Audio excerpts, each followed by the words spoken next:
The Cybertruck armor glass did not make into production. But Tesla is now redeveloping its unbreakable Cybertruck glass.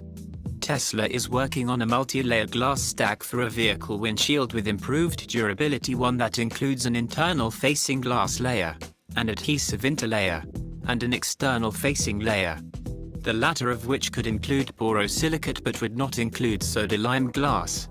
The outer layer would be between about 2 mm and about 5 mm thick, with the inner layer between about 0.5 mm and about 1.1 mm thick.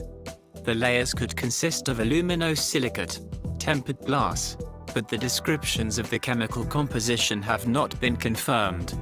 Basically, Tesla has given an overview of a stronger windshield construction idea, and this strongly suggests that a highly resilient auto glass may still be in the cards for the oddly shaped electric pickup.